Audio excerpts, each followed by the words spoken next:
where it changed a lot. Obviously, the result, when you're talking about that leading into the game, what led to so much success on your side of the ball? I thought our guys did a really good job of handling the moment. Coach B talked about before the game, like surviving their moment, right? And I thought our guys did a good job of that. Like that first drive, they hit us on a couple designers of the week, chunk yardage plays, and I thought we responded well after that, and just locked in and played our style of ball, and did well with in-game adjustments and played physical, and can't speak enough about the way those guys are playing up front. Coach Jameson's got those guys playing at a high level, and you just see continuously snap in and snap out guys with playing with extension and staying in their gaps and just being physical at the point of contact. And I think we played good complementary football as well. With Barry and those guys being able to score off of sudden change opportunities, and they just stayed the course through 4 quarters, and we're able to come out with a win. What do you think has clicked the most for Calvin these first 5 games? I think he trusts what Coach Jameson is preaching in terms of the techniques and fundamentals. He is comfortable in the system, and he has worked his tail off. With Tank in the off season, his body has changed. I mean, he's a big old grizzly bear out there. You know what I mean?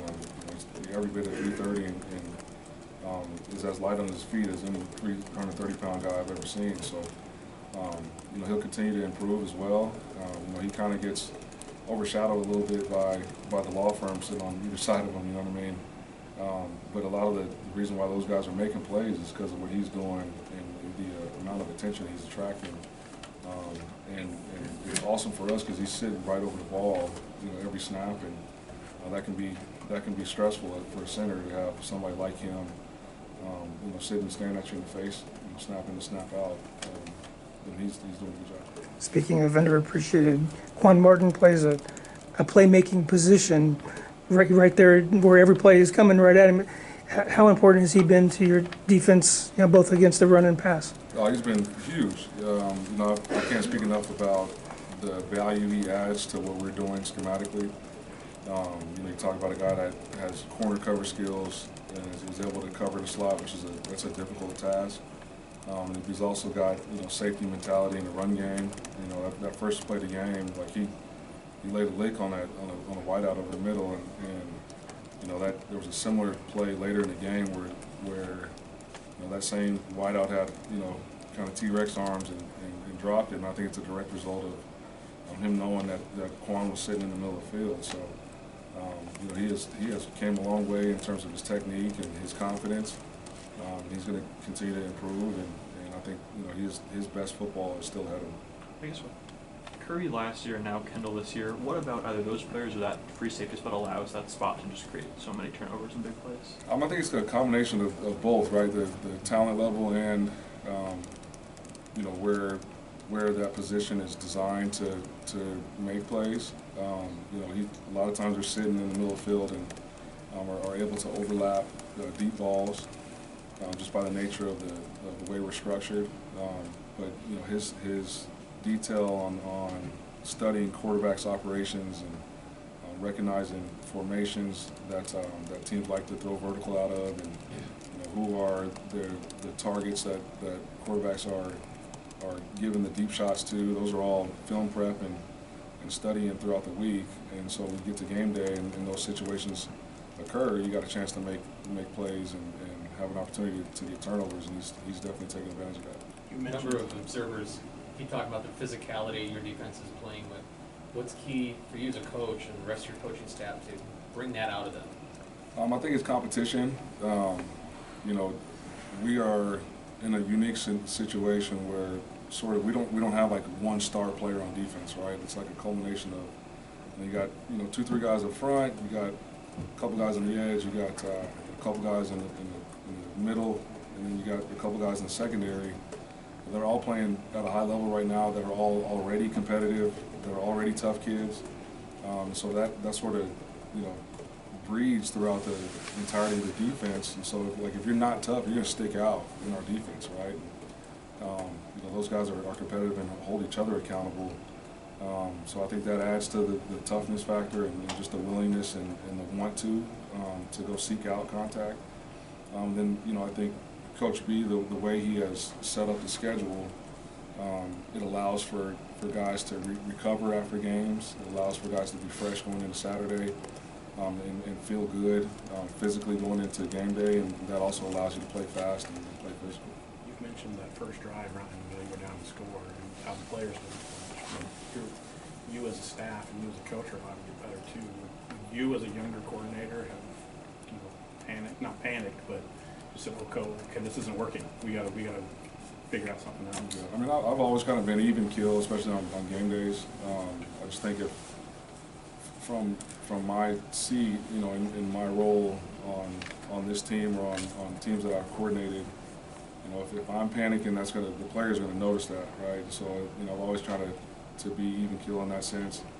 But I do think from a player's perspective, like the experience that we have out there, and the preparation that they go through, I think that allowed them to not flinch either. Like I said, most of the yardage that was given up that first drive were things that they hadn't shown on tape yet. And so, once we talked about those things and made those in-game adjustments, they felt good about the game plan and felt good about their matchups. Right. Wouldn't be doing our job if we didn't ask.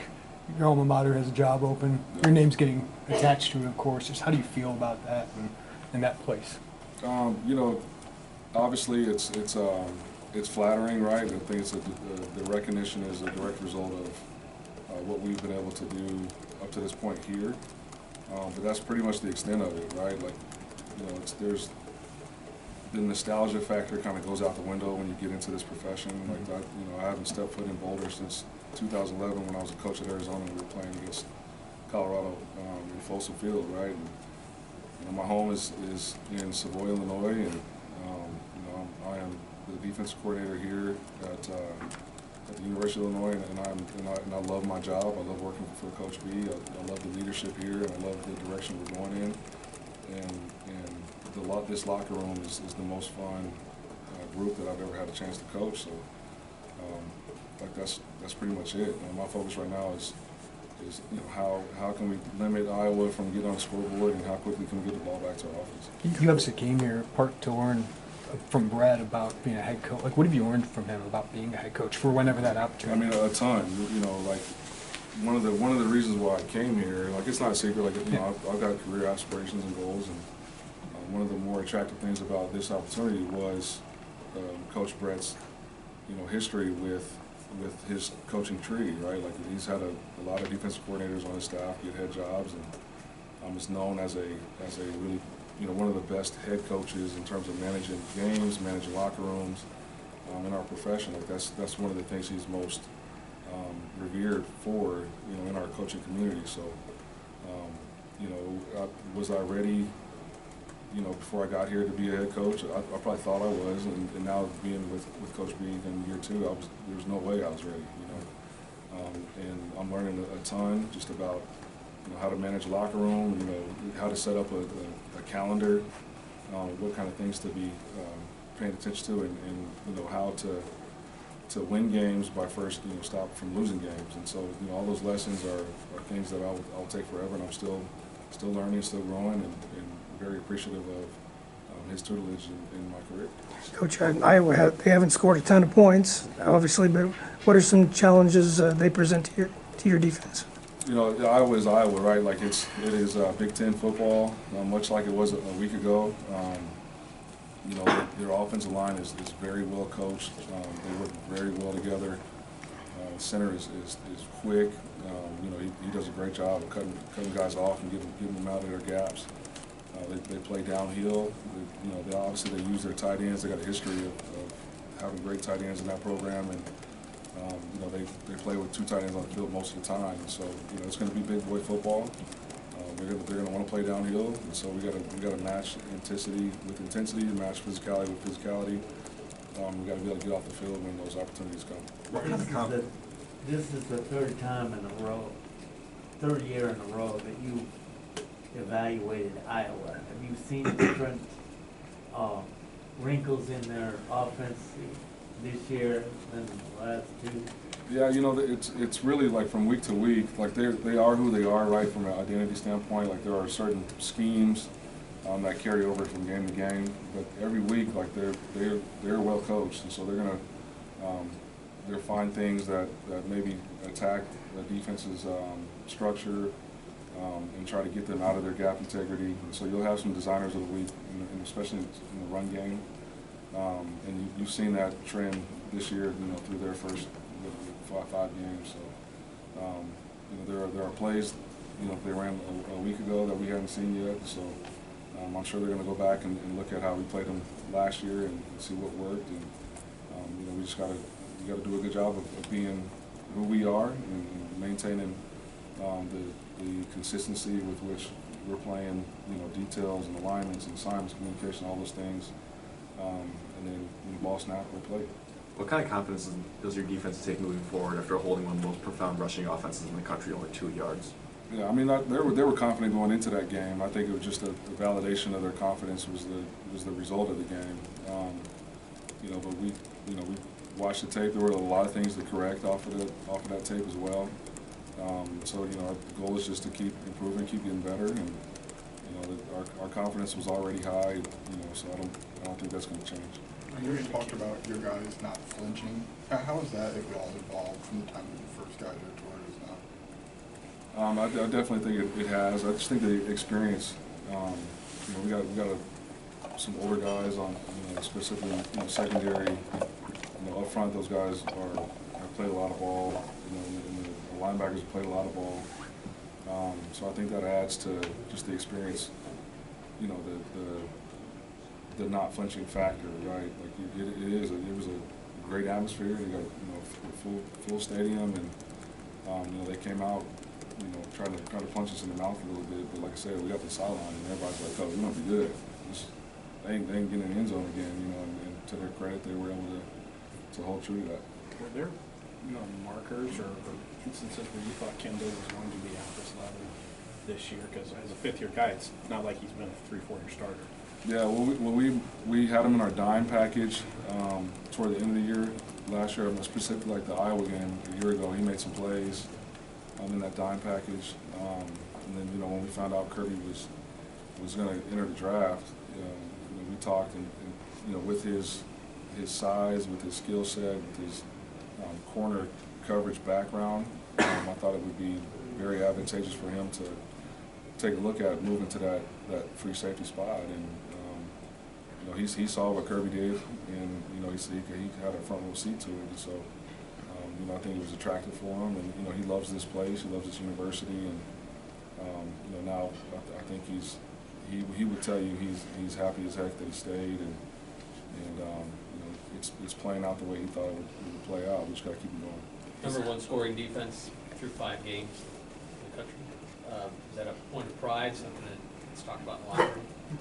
I don't think they're, you know, it's funny because, like, you know, stats get thrown out there, and, you know, our social media is doing a good job. Obviously, it's advantageous in the recruiting realm. And so, you know, you get guys retweet or repost things, but nobody's really talking about it because, you know, we're still in the season right now, right? And so the focus isn't on, you know, the end results or defensive rankings. The focus is on how to beat our next opponent and get another win. So that's, you know, as far as I can see and what I felt, that's where the focus is. Coach, seems like you. Line that's maybe kind of able to dictate things up front, it'll afford you to do more or different things kind of with everybody else around them. Absolutely, like the game still will start and end up front, you know. And so with what they're able to do and put pressure on the quarterback and maintain gap integrity and free up our linebackers as well. And a lot of those guys are, you know, because of the one-on-one situations they get to on front, are making a lot of plays. And so they definitely add to our success and you know, catalyst of our success as well. Seems like you brought out the blitz packages a little bit more against Wisconsin. Was that the opponent, something you saw, or is that a natural progression of the defense? It was a more opponent, like what we thought they were going to do, and really what was working throughout the course of the game. You know, they got us on a couple third downs early, and we weren't really bringing pressure. So that was, you know, just adjusting to what we were seeing, and our guys, you know, they get excited when we do bring pressure. Have you noticed that they feed Last one off- here for Coach Walters. They called up some blitzes in pretty critical moments. Do they feed off that? Can you read that's resonating with them, that mutual trust there? I know, like, if I call it pressure, that's like if I call a corner blitz, like that corner is excited, you know what I mean? Or if I call it the back of blood, like those linebackers are excited, you know. So I do think that they enjoy that aggressive style, you know. But again, we've had games where, you know, we got off the field on third downs pretty frequently and we didn't bring any pressure. You know, it's just it's all predicated on what we feel like is going to be successful in trying to win a game.